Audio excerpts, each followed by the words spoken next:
sorry dah, terlepas kelas. Perempuan memang tak tahu bawa kereta Kau tengok ni. Okey tak budak ni? Acik, dah standby partner raya dah sekarang. Mestilah, asyik dengan kau je.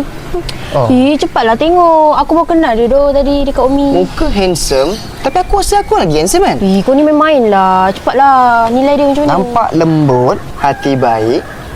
Tapi mana ada lelaki yang macam ni? Kau jangan percaya sangat lah. Kau sana scammer ni. Leleh.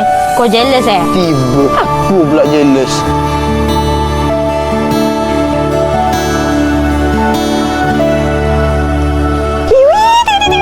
Dia lepas cik aku kat Umi. Tak, asal kau macam beria sangat? Macam tak pernah nampak lelaki Kau ni. tengok ni. Dia send video kat aku.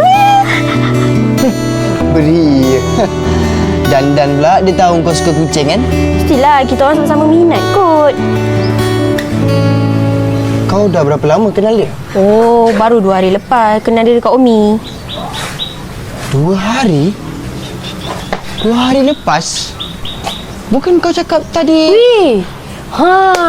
Kau tolong aku boleh tak? Kali ni je. Kau nak aku tolong apa?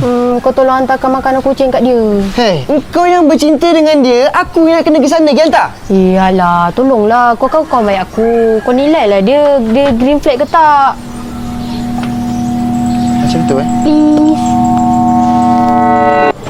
Assalamualaikum. Waalaikumsalam, ya. Hai bro. Ya.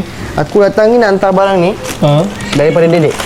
Oi, baik siap. Oi, amazing. Tengok. Baik tau. Tengok.